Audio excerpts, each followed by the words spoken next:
Hey friend, welcome to part 2 of Are You Eating Intuitively or Impulsively? Now, if you did not tune in last week, I just got to tell you, pause right now and go start with last week's interview because you want to start from the beginning. You are sitting in on a super juicy conversation between me and two of my favorite colleagues, Dr. Erica Castleberry, who's a psychologist I've been working with for years, and licensed mental health counselor Christopher Guider, who has his PhD in English literature. So we are going to pick up right where we left off. But just before we jump in, I want to let you know that this conversation brings up a lot of questions, and there are resources for you guys. So if you want to learn more about empowered eating, you can do so at my website, jessbrownrd.com.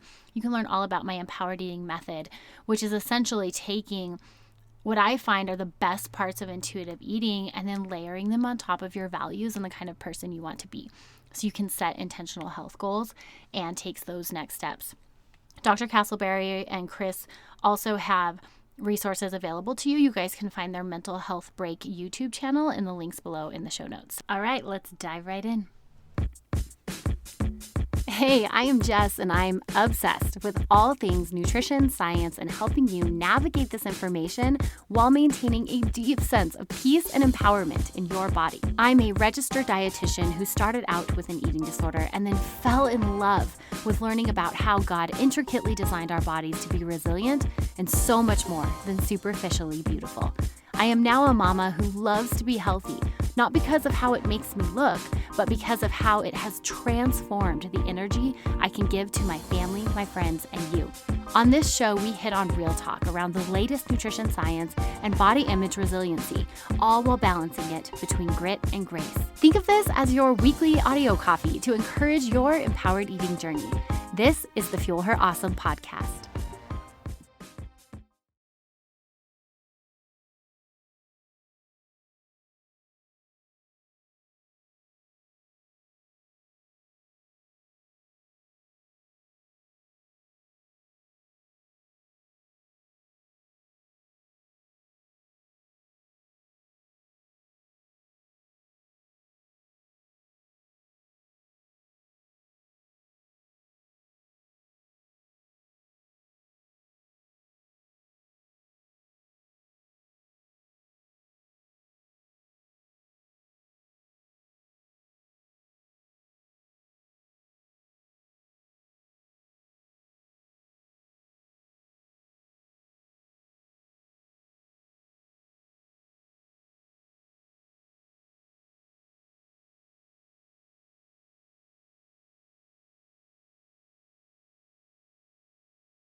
So one of the things I always say, and where I think I really started to struggle with this, is when I was early in my intuitive eating days, and that was the main discussion I had with clients, I suddenly realized, like, well, this is easy for me to say. I do fit the thin ideal. I mean, I'm just a naturally petite person.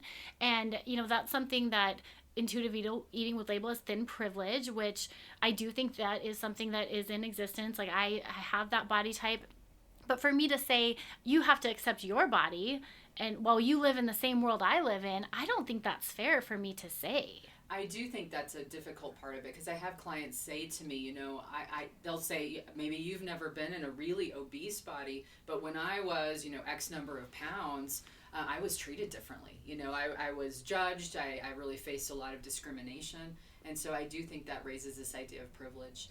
Thin privilege, one part of it, and there's another issue with privilege that kind of comes up, right? And Chris, you were kind of sharing with us earlier about food insecurity. Can you kind of dive into that a little bit? Yeah, I was interested to come across some studies that looked at food insecurity in the home environment, so people growing up where food wasn't readily available. And those studies showed that it was much more difficult to do intuitive eating if food is not readily available for you, or was not readily available in your formative years. So that's another part of the privilege, right? That those who might be able to do this practice more easily might have had probably more supportive environments where there was more abundance.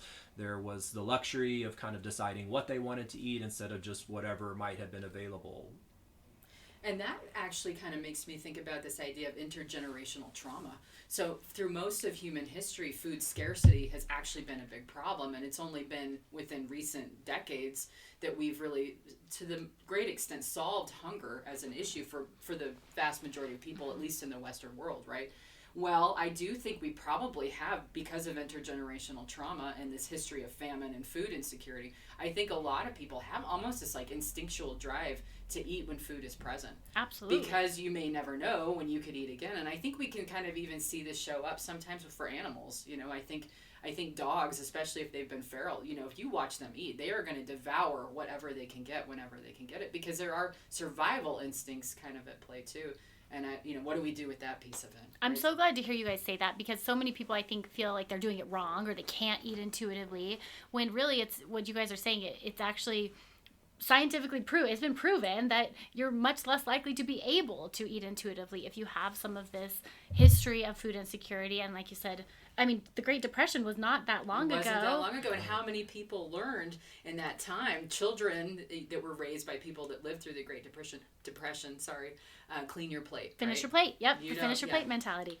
And there may also be kind of a genetic privilege where some people, and you've probably seen this in your work, they are just a lot hungrier a lot more of the time. So it's a genuine hunger cue that they're having, but for them that may be more difficult to sate than for another person for reasons that are not really fully under their control. And I think the science is still evolving here. You know, we're in the dark, I think, with some of this, but we know there's over like 400 genes that contribute to our ability to regulate our metabolism and our appetites. And so there's a lot going on here. And I guess the takeaway for me with this is, like, if you can do intuitive eating, great. But if you struggle with it, you need to also give yourself grace for that and not beat yourself up on the other side of it, because we don't want to replace one rigid system, which is diet culture, with a different rigid system, right? Because we've got to recognize not all people are going to be able to do this well all of the time. That's a really good point. Sometimes in reading through the intuitive eating approach, there is kind of a dogmatic element where, for example, any external source or view or approach towards food or plan is kind of put under the heading of the evil diet culture. And I just think that's unhelpful and untrue to reduce all of that to that one way of looking at it. Absolutely. Well, this is why I've decided not to put anti-diet dietitian on my website or my Instagram profile, because I don't feel like I can fall under that. I can't, Chris, you said this before, I can't paint all food with the same paintbrush and say everything, healthy is diet culture. And there's this saying, I think it's a meme that says diet culture doesn't own a salad, where, some of these things that people do as healthy, it doesn't always mean they're in diet culture.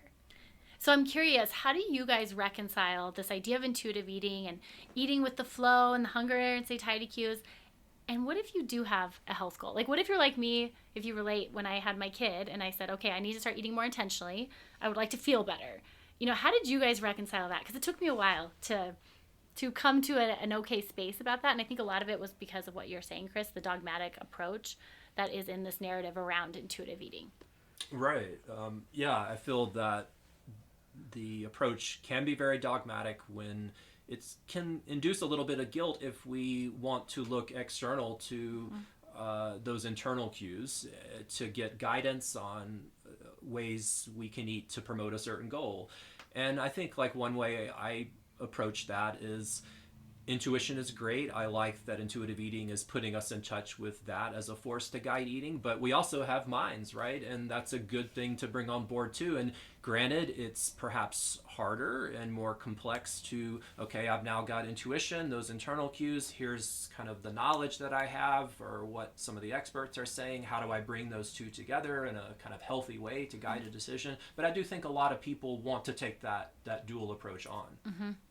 For me, and those are all really good points, Chris, I think I do try to really always honor my hunger. So if I notice an urge to eat, I kind of pause a moment, at least when I can, you know, if I'm not running all over the place, and ask myself if I'm really hungry. And so if the answer is yes, but then you have a decision to make, because you're going to eat. If the answer is yes, you're hungry. Well, what are you going to eat? And that's where I think it's okay. It's where I try to prioritize highly nutritious foods, you know, and so I'm thinking through about what I know about nutrition, but also, you know, what else I've eaten recently. Maybe I feel like I need some more protein. So the hunger is really guiding this desire to eat, and allowing myself to eat, but really trying to prioritize certain foods over others, although they're not forbidden. If I want, you know, I often do have some sweet things during the day after a meal because it signals the end of a meal. It's delicious. It's pleasurable. I don't feel guilty about any of that, but I am aware that, you know, I need a certain number of veggies and fruits, and I need certain fats, and I need certain proteins, and I don't think it's bad at all to include that in.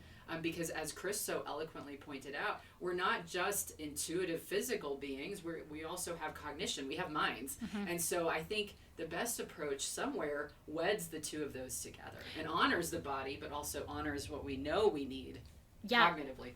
One of the things I love that you say is there aren't good or bad foods, but there are more nutritious foods. Right. And so pulling the mind in to say, okay, what food is actually going to serve me well for this purpose? And that's where I really like the empowered approach, which is balancing, like, okay, what is the purpose of eating right now? Well, is the purpose, like Chris, you talked about community and connection, then I might choose something that maybe isn't not as nutritious because that's the context of that fuel. Or if it's my lunch hour and I'm by myself and I have to show up for the next 4 hours at work and be present, I definitely want to choose a more nutritious food because that's going to be more in alignment with my values. Yeah, what's going to fuel you to get through your afternoon and help you feel energetic, as opposed to, you know, like I think we've all had that experience. We had something really high in sugar or something and it felt great for a moment, and then you get this crash later. And so hopefully, and I think there is room for this in the intuitive eating approach, but you're learning from your own experience as well. But there's nothing wrong with cognitively pausing and drawing upon that. You can have your own internal rules. I think the point should be that you as a person are kind of in the driver's seat of this, and it's not always being dictated to you by some kind of vague cultural stance on what looks good and what you should do with food.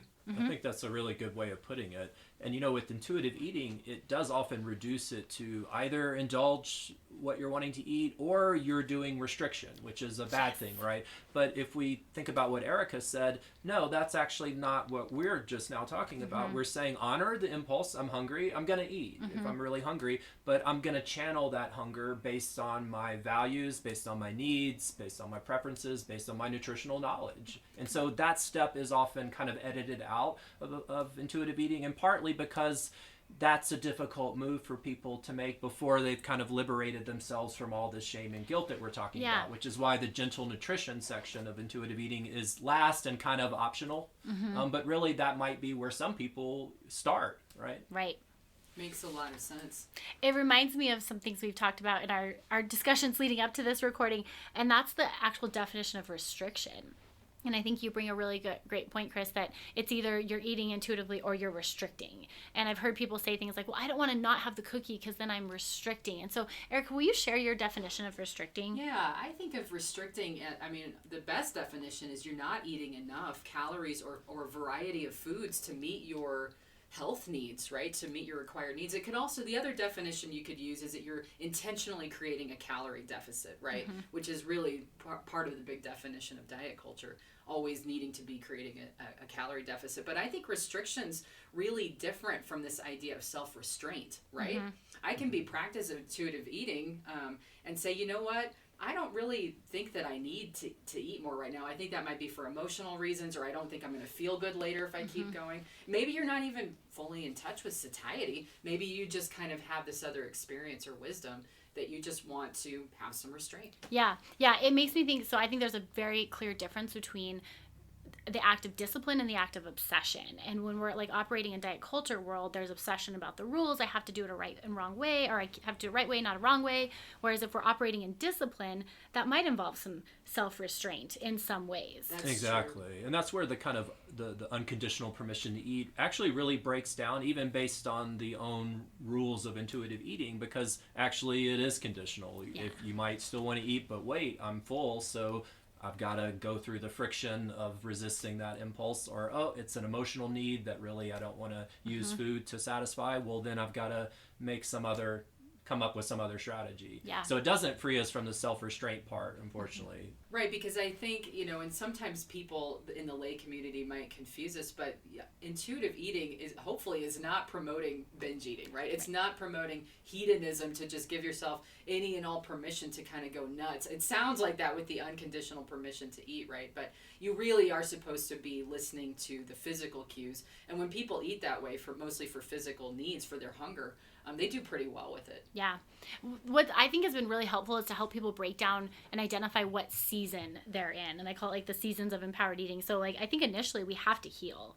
We have to do like the healing work with diet culture, our body image. We have to reject some of those rules. Like I know one of the first steps in the intuitive eating program is reject the diet mentality, and I think that is the healing phase and so powerful. And then we might have an explore phase where we start to explore foods, like if I do eat the cookie, how do I feel, and coming at it from a neutral standpoint. And at that point, like we talked earlier, like the pendulum might swing a little bit. We might go from eating no cookies to a lot of cookies, but then at some point, and this is where like the intuitive eating drops it in the 10th principle and says gentle nutrition. But one of the things I think they're missing is this idea that we can heal, we can explore, and then we can go back to a focus season. We can use our brains, our prefrontal cortex, decide to set an intentional health goal and take care of our body in a way that is in alignment with the kind of person we want to be. Absolutely. And I think part of what intuitive eating, the gift of it is it is a simplification. It gets you away from all of those rules and external considerations, but therein is perhaps also a weakness, because at some point, as you point out, many people would benefit from somehow engaging with external goals and seeing what experts have to say about it, and that can be a tricky thing to do. So how do you guys know when a client's ready to like make that shift? Like they've done the healing work and now it's time to go to a more intentional eating plan?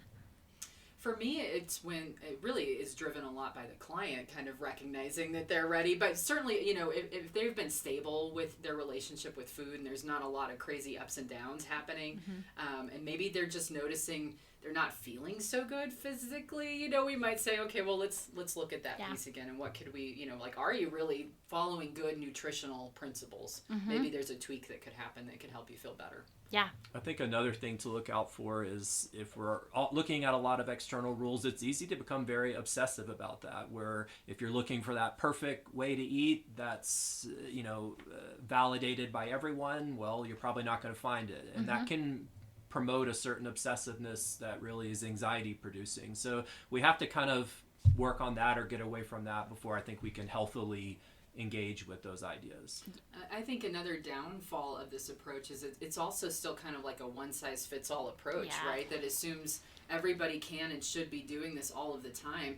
And you and I both know, Jessica, that's not true. When somebody's having to recover from an eating disorder, they can't do intuitive eating. They're going to need a lot of help and support and guardrails, right, to keep them from hurting themselves. And there are other times, too, I think people need that kind of support and help and accountability, maybe, right? Yeah, I'm so glad you said that, because I think one of the main drivers for having this conversation is I want to give people grace in this process and know that, like, if they're not eating intuitively, it's not that they're failing. It actually just may not be a good fit. And there's quite a bit of research showing where it's not a good fit. And eating disorders is one of them. We also know that if somebody's health is in a compromised state, intuitive eating may not be the best approach at that point either. Like, intuitive eating really is for someone who is in an emotionally regulated state, is someone who's looking to like make peace with food, and it's really not something that's going to correct a lot of the health comorbidities that may at some point your client may want to look at. And it does beg the question, I have to say, what came first, the chicken or the egg, right? Because it does seem like, yes, if you're a pretty healthy, fairly privileged individual, you probably are eating intuitively. If you've had any other kinds of difficulties, can you learn to get there? I think for some people, yes. For some people, maybe it's going to continue to elude them, and that's okay. I don't think they should be shamed for that. Yeah, and that's one thing I've struggled with is I've had folks who say, Well, Jess, I actually do want to understand calories. Is that bad?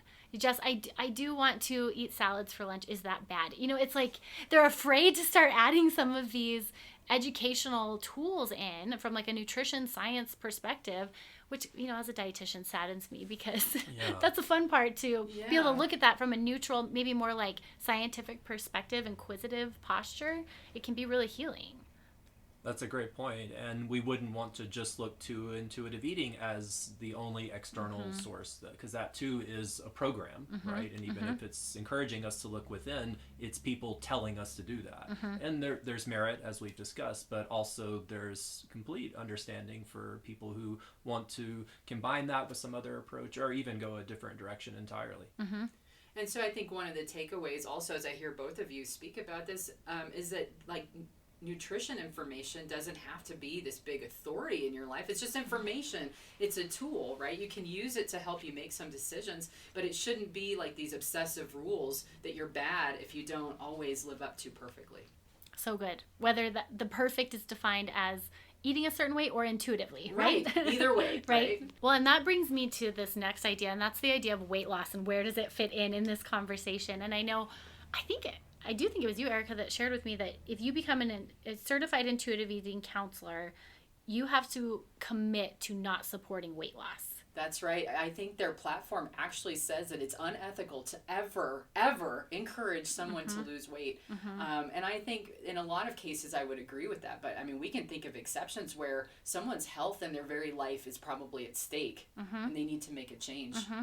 Yeah, it's a great point because they frame it as a weight neutral approach, intuitive eating, and the research that I've looked at shows that, some people do lose weight on it, some do not. And so really if you're someone who, for example, is struggling with obesity and some related health issues, and maybe you've been told by your doctor that urgent action is required along those lines, there's not a lot of options offered to you by intuitive eating. In fact, they tend to kind of underplay some of the health consequences of obesity, implying that it's been kind of overrated.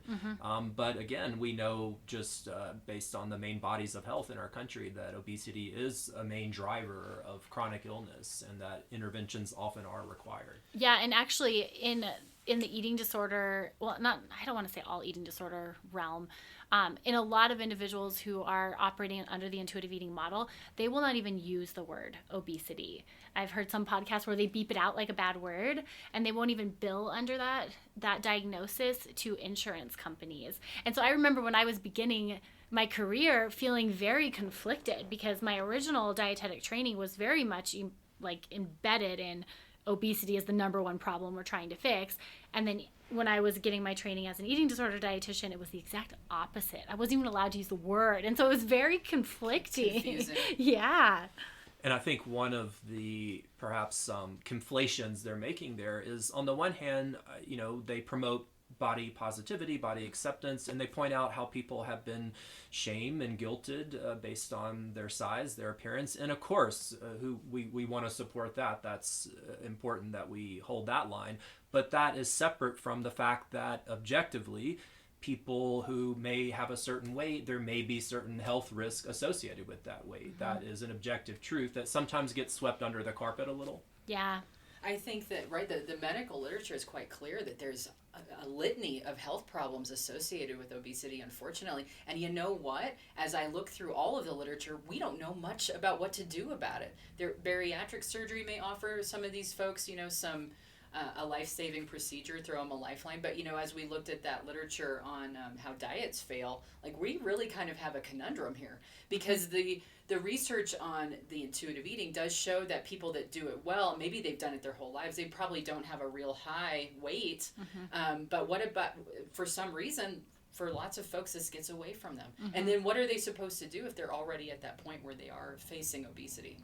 Yeah, it puts them in a tough spot. Well, and I've always thought of the mindset that if somebody walks into my office who is underweight and undernourished, I'm pretty aggressive with how I work with them and say, you need to eat more. Here's what's happening in your body. Here's why you need to restore weight.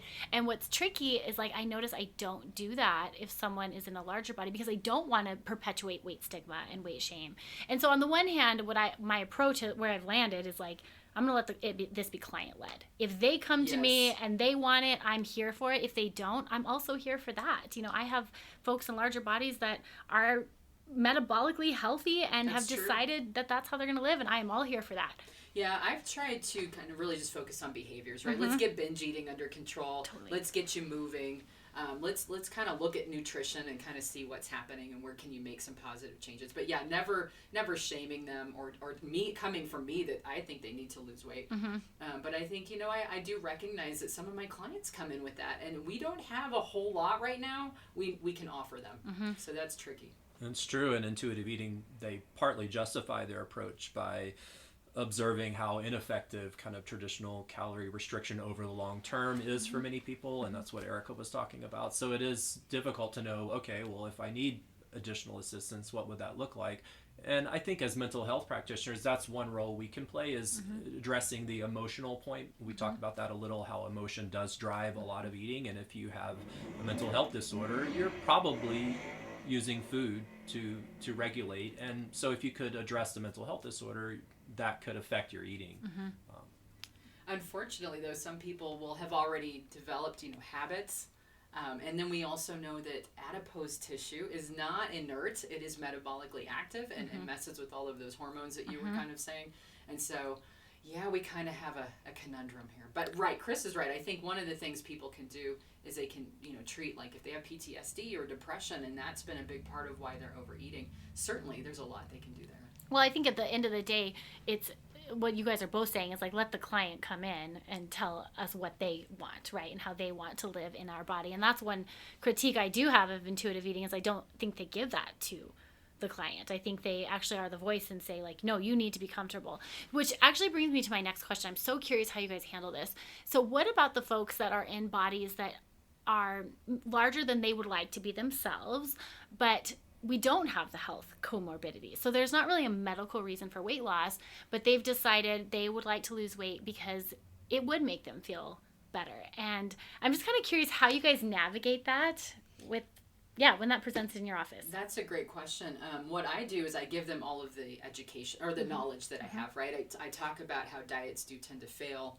I do talk about the risks of weight cycling and the obsessions and all of that. I present them with everything, and I encourage them to see a dietitian. But really, I let them make a choice. You know, they sometimes clients, and I've even tried to support them. They're like, "Yeah, I'm going to try some to reduce my number of calories, and not greatly, but you know."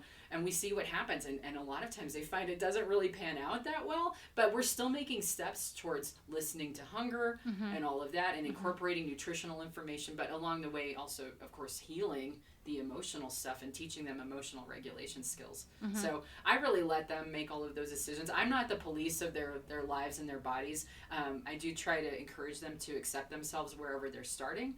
But, you know, they're affected by the thin ideal and all of that as well. And I can't tell them, you know, you just have to give this up. Right. I'm the authority on it. Yeah, I think I like the idea also of having a conversation about values. Sometimes it's clarifying when you ask someone to define the 3 or 4 values that are most important to them currently in their life, and whatever goal they want to pursue is fair game, but we want to check in and make sure that that's promoting their highest values. So sometimes that's an interesting conversation to have with those clients, or really with any client that's taking on a life change. Yeah, I'm so glad to hear you guys say that, because I do have folks like come in, and I'm the same. I just let them lead the way, and I'm here for it with education, right? Like, here's what you can expect. And I think one of the most powerful things is to tell them, like, this is what weight loss costs. This is what it's going to require of you. And then we say, and how does that line up with your values? Like, it's going to cost you not being able to do X, Y, and Z on a Friday night. And is that the kind of person you want to be in this season? And, you know, sometimes they're like, yes, I'm ready. I've neglected this part of my life for a long time, and I'm ready.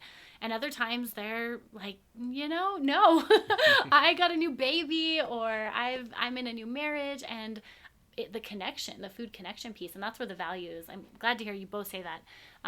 It's so important. It really can drive the bus, I think, on a safer path, as opposed to, like, I just want to lose weight. Yeah, I mostly really try to encourage people to become stable in their relationship with food, right? Like, let's get rid of these binges. Let's get rid of these, extreme kinds of behaviors. Let's get you regulated and see where that takes you. And then if there's something more you want to address, let's do that. But I think people, once they get to that point, something magical can kind of take over, right? They do start to feel better. And so that is really the true gift and benefit of intuitive eating, but they've discovered it on their own. I didn't beat them over the head with it. Okay, so we have spent a lot of time breaking down the pros of intuitive eating. There's a lot of them, and we've also unpacked a lot of the potential problems. And our whole goal in this is not to leave people more confused, right? But it's actually to give people this sense of empowerment and understanding that, like, there is no diet, whether it's in intermittent fasting or intuitive eating, there is no diet that's going to save you. Rather, it is you coming up with your own food philosophy and your own approach to food that is going to be what allows you to live in your healthiest position. And so I'm just kind of curious to wrap this up. How can, if somebody were to walk into your office, let's start with an easy one. If someone were to walk into your office and say, I would like to start intuitive eating, how would you respond? I would get to know them like I do with every client and kind of see where they're at. And if it's appropriate, I would encourage them to start exploring that. And I would walk on that journey with them. Sometimes it's really not appropriate for people. If a person has anorexia or bulimia, they are going to need a diet plan that they are held accountable to. And that becomes the work then. But if they're in a healthy kind of place, then I would do that work with them.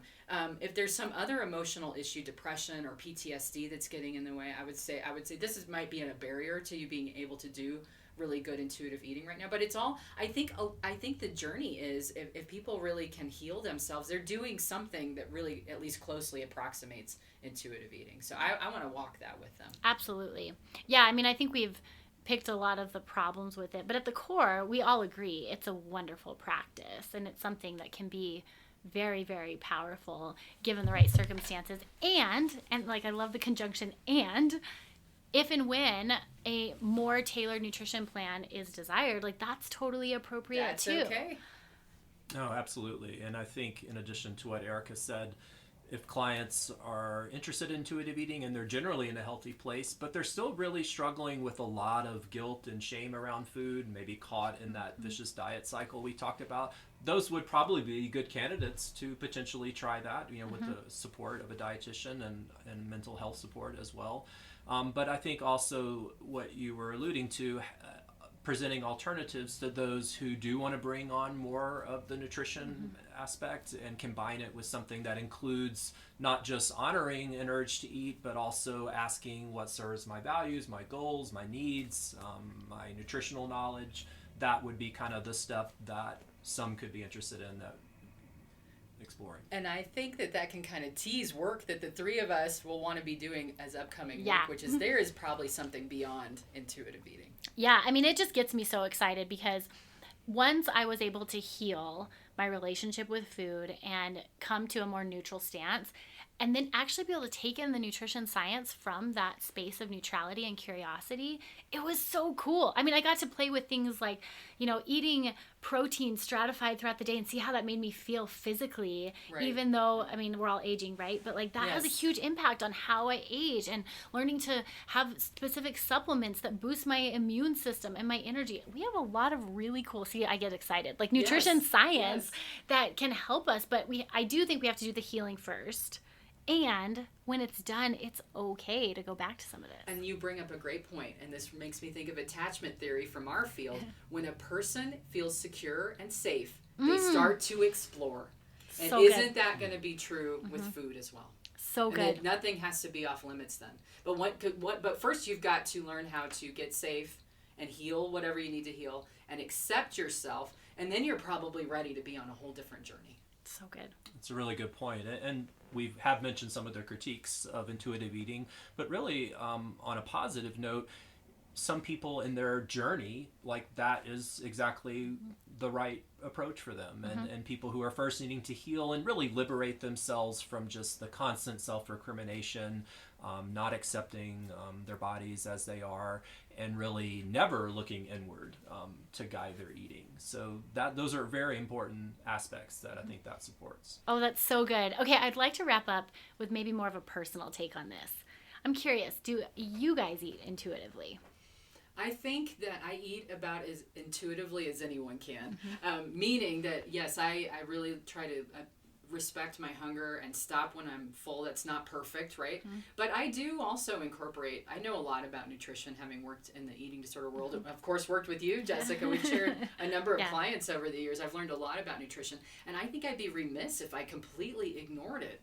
And I also, what I'm also doing is I'm really aware of my own experience. You know, I know certain foods make me feel better than others. I guess I think they would say that gets wrapped up into your intuition, right? That you've started to just learn what to do from a more instinctual place. But I gotta say, a lot of learning went into that. So I guess what I'm gonna say, it's something more like intuitive eating plus. I don't know. I don't know what we need a name, or we need to decide what we're gonna call this. But yeah, there's definitely those elements in there in how I eat. What about you, Chris? Yeah, I think I do a pretty good job of honoring hunger and satiety cues, but where I think I, like Erica, go a little bit beyond conventional intuitive eating is really taking into account a lot of nutrition science. I also share that interest, and it would go beyond the kind of gentle nutrition, which is very basic and appropriate if someone just wants general guidelines. But I'm really interested in how food can promote optimal physical health, mental health, and there's so much emerging research and science. That's an exciting area for me to kind of take on board as part of my eating. Yeah, so good. Yeah, you guys are you're hitting on the nutrition science component, which obviously I love, but this hit me so hard. Gosh, I think I'd been a dietitian for just a couple of years, and I was deep in my intuitive eating, and I said something to my husband to the effect of, you know, everybody should just eat intuitively. It's so easy. And I was a little arrogant in my ways, and he just looked at me, he said, "Your intuitive eating is so different than others." And I said, "How so?" And he said, "You're a dietitian. You have education." Tons of education, yes. And I think that's when I started to incorporate the power of nutrition science and nutrition knowledge and understanding.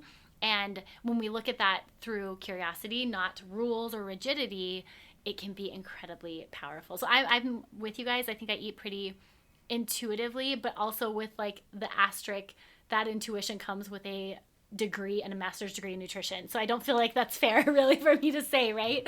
That's a very good point. It's going to look maybe different for different people, right? And that this is one of the biggest criticisms actually of intuitive eating is how do you standardize it for people? Yeah. Yeah. You know, it's really kind of almost like this ethereal, beautiful theory of what to do, but how do you really teach it? I think that's where it gets a little bit nebulous. Yeah, so I want to shift over onto some of the resources we have. So I've really shifted over to this empowered eating model, and that is the model I operate in now, which overlaps values. Like that's the first layer of work we do, where we identify what values the person wants to hold. We set health goals and definitions around those values. And really my job as an accountability coach in that is continually pointing them back to that values as their compass, as their nutritional compass, as I call it. And from there, then we layer on biofeedback and nutrition science. And we put those three together to become an empowered eater. And so that's the approach I've taken. I think it has helped people kind of move beyond this idea of just eating intuitively, like when I'm hungry and stopping when I'm full, but actually incorporating our cognition and our mind.